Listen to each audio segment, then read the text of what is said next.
नमस्कार दोस्तों, हमारी आज की इस कहानी का नाम है लालच। अरे वर्षा, सुनो, ममता जीजी का फोन आया था क्या? अभी तक उन्होंने बताया ही नहीं कि मायरे में क्या देना है।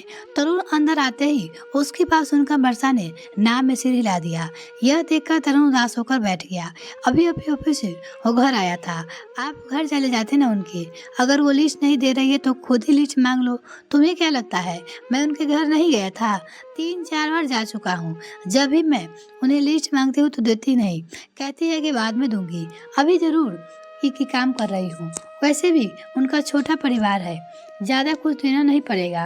पर एन मौके पर लिस्ट देंगे तो हम शॉपिंग कैसे करेंगे? माना कि छोटा परिवार है, पर शॉपिंग तो करनी ही पड़ेगी ना। और फिर हमें थोड़ी ना पता है कि वो क्या क्या मांगेगी। वैसे भी ममता जी थोड़ी लालची है।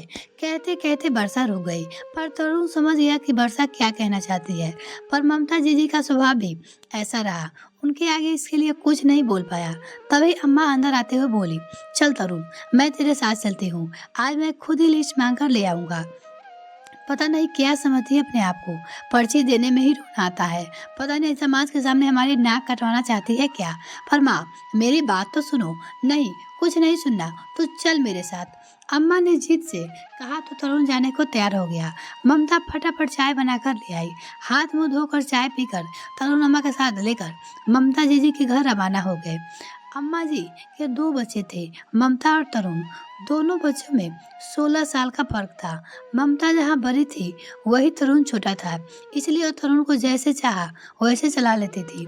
ममता शुरू से अकेली बची थी, इस कारण से थोड़ी जिद्दी स्वभाव की थी, इसीलिए तरुण को चलाना उसके लिए मामूली सी बात है। दोनों उम्र का इतना फासला है कि तरुण अपनी माँ का इज्जत करता था, इसलिए उसके सामने कुछ ज्यादा नहीं कह पाता था। ममता शुरू से ही लालची स्वभाव की थी। तरुण की शादी में भी उसने वर्षा के आए हुए सामान में काफी सामान हथिया लिया था। तब भी अम्मा बहुत नाराज हुई थी, पर ममता ने तमाशा कर दिया तो खुद वर्षा ने उसे सामान ले जाने को दे दिया। यहाँ तक कि उसके बेटे के जन्म के समय भी उसने नेक के पीछे हंगामा कर दिया था। घर में सब जानते थे कि ममता लालची स्वभाव की है, इसलिए जब कोई तीज त्योहार आता तो पहले उन लोगों को टेंशन होती। अम्मा खुद अपनी बेटी को ऐसे स्वभाव से परेशान थी। अब ममता के बच्चे तो बड़े बड़े हो चुके थे। उसके बेटे की शादी 7 दिन बाद थी। 2 दिन बाद तो शादी के प्रोग्राम ही शुरू होने वाले थे, लेकिन अभी तक उसने उसके ससुराल वालों ने मायरे की पर्ची नहीं दी थी, जबकि अम्मा और समाज के अनुसार बहन के ससुराल से मायरा देना जरूरी था। खैर, अम्मा और तरुण ममता के घर पहुंचा। अम्मा को अचानक घर पर देखकर ममता उठकर उन्हें अंदर लिवाने के लेकर आई। कुछ देर बैठने के बाद अम्मा ममता से बोली, ममता, मायरे की पर्ची कब दोगी तुम? तरुण कितनी बार तुम्हारे घर के चक्कर काट चुका है। वो अपनी बेटी ममता से कहती है, अम्मा दे दूंगी ना, पर्ची कहीं भागी जा रही है क्या? वो बोलती है अपनी माँ से, अरे शादी को 7 दिन ही बाकी रह गए हैं, मायरे में क्या खाली हाथ आएंगे हम तेरे घर? यहाँ फिर से अम्मा अपनी बेटी से बोलती है। अम्मा ने जवाब दिया तो ममता बेसब्री से बोली, अरे अम्मा, मायरा भी 6 दिन बाद है, इतनी क्यों टेंशन ले रही हो? मेरे भाई भाभी है ना, सब संभाल लेंगे। ममता ने तरुण की तरफ देखकर ताना मारते देख ममता बोली, हमारी कोई खुद की दुकान तो नहीं है जिसमें जाकर सामान निकाल कर ले आएंगे तेरे लिए। पर्ची देगी तो सामान लेकर आएंगे, और हमें क्या पता तेरे ससुराल में कितना सामान लगेगा। अगर पर्ची दे रही है तो ठीक है, वरना हम शादी में नहीं आएंगे। अम्मा ने कहा तो ममता बोली, अरे अम्मा, तुम्हारे दामाद जी को तो आने दो, पर्ची बनाकर दे देंगे। अब मैं पर्ची बनाकर दे दूंगी, और उन्हें पता भी है भला कैसे काम चलेगा। कल का कोई रह गया तो मुझे डांट पड़ेगी। अरे शादी पक्की हुई है, 2 महीने हो गए, तूने अभी तक पर्ची नहीं बनाई, कितनी आलसी है। वो फिर से बोली, अम्मा, वादा करती हूँ कल मैं पर्ची जरूर बनवा कर भेज दूंगी। वो अम्मा से कहती है, ठीक है, अगर कल पर्ची नहीं आई तो देख लेना, अपने बेटी की शादी करके खुद ही ले आना, अपने मायके वालों को उसे उम्मीद मत करना। कहकर अम्मा तरुण के साथ घर से चल आई। दूसरे दिन भी अम्मा इंतजार करती रह गई, लेकिन ममता ने पर्ची नहीं भेजी। तीसरे दिन ममता खुद ही घर आई तो अपने साथ एक पर्ची लेकर आई थी। उसे अम्मा को देकर बोली, अम्मा, पर्ची ले आई हूँ, कल तो आना नहीं हो पाया और अब कल से प्रोग्राम शुरू होने वाले हैं, तो आज ही देने आ गई हूँ। अम्मा ने पर्ची खोलकर देखी तो उसमें 50 साड़ी और 50 पैंट शर्ट मांगे गए थे। इसके अलावा ममता के लहंगे, ओढ़नी, कवर, साहब के सूट और दोनों बच्चे के सारे कपड़े अलग मांगे थे। ऊपर से कोई सोने का गहना आरती के थाली में रखने के लिए। पर्ची देखकर अम्मा बोली, अरे ममता, तेरा इतना बड़ा तो परिवार नहीं है जितने तूने पर्ची में लिख दिए हैं। ये सुनकर ममता भड़कते हुए बोली, ये तो मैं लूंगी, आखिर मैं भी तो दूसरे को लेकर बैठी हूँ, तो उन्हें भी तो दिलवाना ही पड़ेगा। और मायरा इतना ही महंगा लग रहा है तो मायरे के पर्चे के लिए क्यों घूम रहे थे? अच्छा होता मायरा देना ही नहीं पड़ता आपको। अम्मा कुछ कहने को हुई तो वर्षा ने इशारे से चुप रहने का कहा। ममता को भी अपनी भड़ास निकाल कर वहाँ से चली गई। पीछे से अम्मा ने कहा, लो देख तुम्हारी बहन को, मैंने पहले ही कहा था कि मुंह खोलेगी ना तो पता नहीं क्या क्या बोलेगी। इससे अच्छा तो उसके साथ ही पूछ लेते सास से, पर तूने लोगों ने मेरी बात नहीं सुनी। अम्मा, अगर हम जीजी से नहीं पूछते तो सीधे उसकी सास से पूछते तो जीजी बुरा मान जाती। तरुण ने कहा, उसका बुरा मानना नहीं मानना सब एक बराबर है, कभी किसी से खुश भी हुई है वो? अम्मा बोली और पर्ची वही टेबल पर रखकर कमरे में चली गई।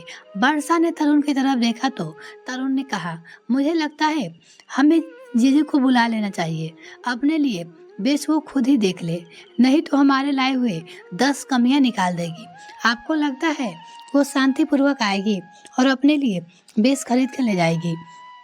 उम्मीद तो नहीं है, पर जीजी का कोई भरोसा भी नहीं है।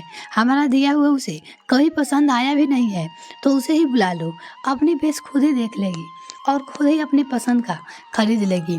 बाकी लोगों के लिए हम लोग आज ही जाकर ले जाते हैं, वो कहे। वर्षा को भी तरुण की बात जच गई। तरुण और वर्षा उसी समय रवाना हुए और सारा सामान खरीद कर लिया है। सिर्फ ममता के लिए बेस नहीं खरीदा। घर आकर उन्होंने ममता को फोन लगा दिया, जी कल तो प्रोग्राम है, परसों आप आ जाना, जो आपको पसंद है का बेस खरीद लेंगे। ममता इस पर राजी हो गई। तीसरे दिन ममता वो लोग का इंतजार करते हुए, लेकिन सुबह से शाम हो गई, अभी तक मायके नहीं पहुंचे। 3 बार फोन लगाने पे भी उसने यही कहा कि हाँ मैं अभी आ रही हूँ। आखिर थक हार कर शाम को उसका फोन आया कि तुम बाजार में पहुँचो, मैं वहीं मिल जाऊँगा। आखिर बाजार में पहुँचने पे वहाँ ममता अपनी ननद के साथ आई थी। ममता अपनी पसंद की दुकानें पे ही उन लोगों को लेकर गई।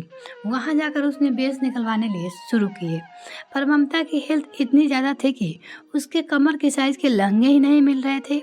आखिर थक हार कर दुकानदार ने कहा, देखिए बहन जी, आपकी कमर के साइज के लहंगे नहीं मिल रहे हैं तो आप उसकी जगह एक हेवी साड़ी ले लो, क्योंकि इतना वक्त नहीं है तो कि हम लहंगा तैयार करके आपको दे। शादियों का सीजन चल रहा है, इस समय हमारे कारीगर भी बिजी है। आखिरकार ममता ने साड़ी ही देखनी पड़ी, लेकिन साड़ी को भी कोई ऐसी वैसी नहीं, 25-30 हजार से नीचे वाली साड़ी को देखना ही नहीं पसंद कर रही थी। यह देखकर वर्षा ने तरुण की तरफ देखा, लेकिन तरुण इशारे में उसे बिल्कुल चुप करा दिया और धीरे से बोला, देखो तुम एक शब्द नहीं बोलोगी वरना जीजी तुम्हारी बात पकड़ लेगी। जब 4-5 साड़ी उसने देख ली तो उसकी ननद बोली, भाभी आपको शर्म नहीं आ रही है? ऊँट की गर्दन लंबी है तो काटने के लिए नहीं, तुम्हारा छोटा भाई तो तुमसे 16 साल छोटा है, तुम्हारे बच्चे की उम्र की है, तुम्हें तुम्हारी पसंद की साड़ी दिलवा रहा है, तो थोड़ा सा तुम्हें भी ध्यान रखना चाहिए, ज़रूरी है। 30-35 हजार की साड़ी देखना, 4-5 हजार में भी सुंदर साड़ियाँ आती है, कुछ तो शर्म करो आप भी।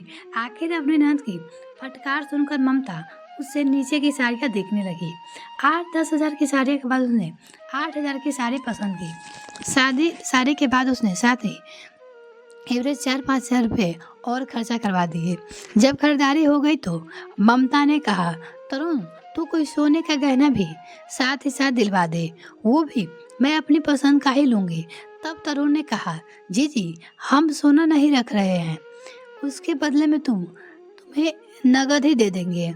अम्मा ने कहा, लेकिन क्या भाभी, जब आपकी अम्मा कह रही है तो बात मानो, आखिर आपकी अम्मा से परी तो नहीं हो, और फिर सोच लो तुम्हारी भी एक ननद है। ममता बहस करना भी चाहती थी, लेकिन ननद सामने खड़ी थी तो क्या ज़्यादा कुछ बोल नहीं पाई। अगर अभी तो ननद के सामने इस तरह की ज़िद करती तो कल को ननद के बेटे की शादी में भी उन्हें ये सब देना पड़ता। इसलिए ममता चुप हो गई। यह कहानी आपको कैसी लगी कमेंट सेक्शन में लिखना ना भूलें। वीडियो को देखने के लिए बहुत बहुत धन्यवाद। अभी तक चैनल को सब्सक्राइब नहीं किया तो प्लीज़ चैनल को सब्सक्राइब कीजिए।